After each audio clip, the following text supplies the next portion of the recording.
Yun, isang magandang araw po sa inyong lahat, mga madam sir, mga boss, mga lods, mga lodi, mga idol. So another property for sale na naman po ang aking ipapakita. Ito naman po ay 4 na ektarya daw po na mahigit ang binebenta po. At may naglapit po sa amin sa property na to, si tatay, yung naka color blue. So ito na po yung property na binebenta. Ang boundary po niya itong kawayan, itong akasya po na ito. Diretso daw po ito, diretso yan. Tapos hanggang dito daw po, hanggang sa may hindi pa na ani na palay. Yan po yung boundary. Ito na po yung 4 na hektarya. Pag ganun pa po yan. Ayan. At makikita nyo po sa drone video yung ano po ng property, yung kanyang sukat o yung estimate boundary lang po. So itong property na to ay located po dito sa bayan po ng Kuya Po, Nueva Ecija. At ang presyo po ng property na to ay 10 million daw po. At kung gusto niyo pang i-negotiate yung price, yung mga seller po ang kausapin natin. At pag-usapan niyo na rin po yung mga obligasyon po ng bawat isa kung sakasakali po na magkasundo po kayo sa presyo. And then ang maganda po dito, simentado po yung daan. At mga ilang metro lang po ang layo po niya sa provincial road. Kuya Po Talugtog Road po, malapit lang, mga ilang metro lang po. Kung kitang-kita niyo po yung color blue po na yun na bubong, andun lang po yung provincial road. At maganda rin po dito, meron pong mountain view sa part na ito at meron din pong mountain view sa part na ito. So ito po ay meron daw pong 7 na puno ng mangga. So ito po yung mga mangga po niya at may kasama na rin pong bahay. Meron pong bungalow type na bahay at ito nga po ay residential farm lot po ito. Residential farm lot at meron pa pong mga tanim pa silang mga palay. Kagaya po nito, may mga tanim pa po silang mga palay. Kasama po ito, so itong part na ito kasama pa po yan. Hanggang doon daw po sa lagpas ng kawayan po na yon. At meron po itong creek. Yan po sa bandaron, nandun po yung creek na isang source of water din po para pagkuhanan po nila ng pampatubig sa nilang palayan. At ang source of water din po dito na iba pa po ay yung kanilang deep well. Ayan. So po yun po yung ibang mga ano po nila, tawag dito, tanim nilang mga mangga. And lalagpas pa daw po yung 4 hectare po sa mga puno na yan, lalagpas pa daw po. At hanggang doon daw po yan sa may mga kawayan. Ayan po. Yan po yung tinuro po nilang boundary ng 4 na hektarya po na ito. At dito po may power line na at internet connection lang po, magpapakabit na lang po tayo. And then dito nga po, ang maganda rin po dito ay pang farming po yung maganda dito. Ayan. Pwede kayo mag-alaga ng mga baboy, mga ilang heads lang. Pwede kayo mag-alaga ng mga manok, ng mga ilang heads lang. Poultry o piggery po ay bawal po. Hindi na po ina-allow po dito yung poultry at piggery po sa bayan po ng Kuya Po. Ayan. So hanggang pa po yan sa part na yan. Lalagpas pa daw po yun sa may kawayan po na yan. So kailangan po talagang relocate survey po ito. So kasama po ito, itong part na to kasama pa po yan, hanggang dun pa po yan. So itong tinuturo ko pong boundary ay estimate lang po ito, hindi pa po ito eksaktong boundary na tinuturo ko po, dahil ang makapagtuturo po talaga kung ano yung eksaktong boundary ay kung ito po ay pinageodetic na po natin. Yun po. So hanggang pa po yan sa part na yan. So may mga kahoy po na yun. Tapos lalagpas pa daw po sa may creek, sabi po sa amin nung aming source at yung mga may-ari po sa property na ito. Ayun po. So yung mga puno na yun, kasama pa po daw po yun. Kasama daw pa po yun yung mga puno na yan. At yung mga puno na yun, yun daw po yung boundary, sabi po sa amin. Kaya kailangan po natin ipa-relocate survey po ito pag kayo po ang bibili. So medyo direct naman po tayo na pwedeng mag-relocate po sa property nito, mag-survey. Ayan po. At ipapakita ko naman po sa inyo yung ibang part po ng property at ganun din yung bahay, ipapakita ko po sa inyo. So pasukin naman po natin tong part po ng residential po niya. So may power line po, nakakabit na po yung power line. At dito po pwede rin pong gawing residential po yung kabila, maluwang din po yan. Kaya pwede kayo magtayo pa ng bahay po dyan kung gusto nyo pong magpatayo po dyan, or pwede nyo gawin din garahe kung gusto nyo po, or pwede nyo tamlan ng mga gulay. Nasa inyo po yan kung ano po yung development na gagawin po ninyo. So dito po, ito po yung kubo, bahay kubo. Ayan po. Ginawa na yatang tambakan. Yan, ginawa na pong himbakan yata, tambayan na lang po ito. Tapos meron po isang bahay po dito. Tay, kasama na sa bintahan na tay. Kasama na daw po sa bintahan itong bahay po na ito. Sarado nga lang po, hindi natin mapasok, pero bungalow type po siya. At ito naman po yung ano po nila, kamalig.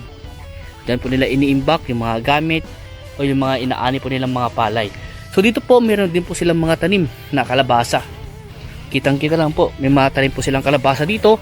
May mga mahogan na rin po. Ayan, may mga saging, may mga jimelina. Dito nga po yung mga puno ng mangga. At maganda rin po itong property dahil may mga puno na rin po. May part na residential, may part na farm. Ayun po, tsaka may creek na rin po na source of water po nila. Deep well meron din po. May deep well pa dito tayo, dati gripo. So may deep well po. Ayan. So dua deep well na tayo. Ano lang. May isa lang deep well na.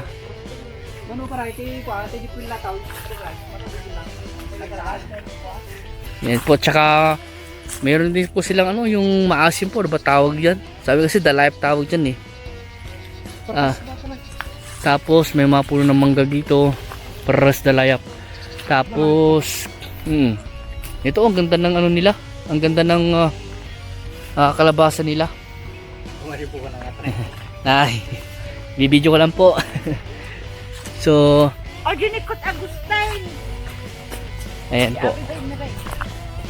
Ito pa po ito po yung ibang part pa po ng property. Ayun po yung kalsada. Ayan po.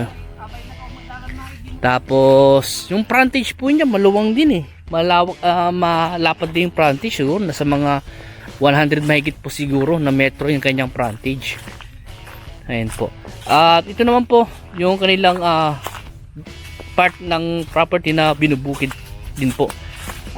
May mga part na naani na, may mga part na hindi pa naani. So kagaya po nito, itong part na to naani na.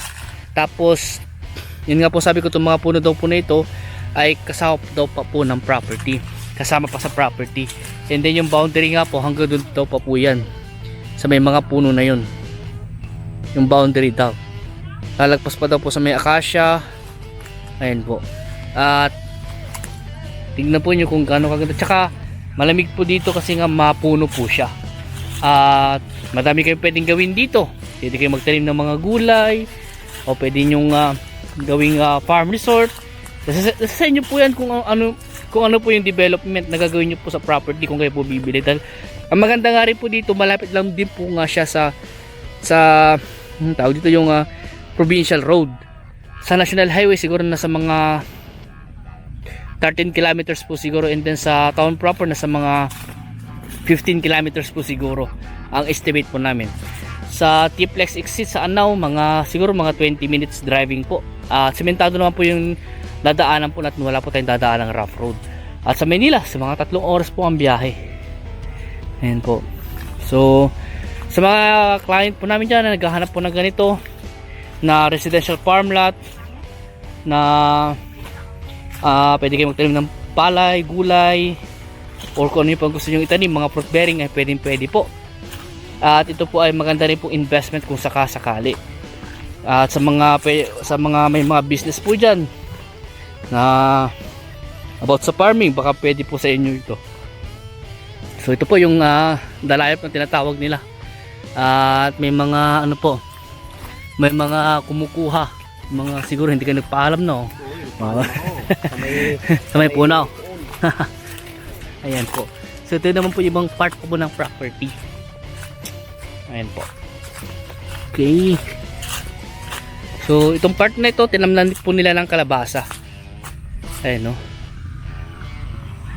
Kaya sa mga mahilig po magtanim po dyan ng mga gulay, pwede po sa inyo ito. Sabi ko nga po, may power line na, may internet connection na rin po. Kaya nawasa po, wala nga lang pong nawasa, pero meron naman po silang deep well. At kung gusto nyo po magdagdag pa ng deep well, may mga kakilala naman po kami na nagdi-deep well. At kung gusto nyo papakuran po ito, nangungutrata rin po kami ng bakod. Ayan. So marami pong kabahayan po dyan sa part na yan. May mga kabahayan pa po dyan. Okay. So, kung may katanungan pa po kayo regarding po sa property na ito, tawag lang po kayo sa akin. At kung gusto nyo mag-viewing, nasasamahan po namin kayo dito sa property. So, ulitin ko po, itong property po na ito ay located po dito sa bayan po ng Quiapo, Nueva Ecija. Ito po ay meron pong sukat na 4 na hektarya, mahigit. Sabi ng source po namin at ang presyo nga po ay 10 milyon at titled property po ito. At extrajudicial siya, pero sila magkakapatid ay nag-usap-usap na ibenta na po yung property nila. At ganoon din po na kung tinanong ko nga po about sa regarding sa real property tax po niya, hindi po nila masagot, pero kung in case po na hindi po nila nabayaran, ay babayaran po nila yon, kasi kailangan natin kumuha ng mga requirements para matransfer po yung title po sa makakabili po. So kung may katanungan po kayo, tawag lang po kayo sa akin. At kung gusto mag-viewing, mag-schedule lang po kayo. Ayan po. So hanggang dito po muna. At maraming salamat po sa inyo lahat at God bless po.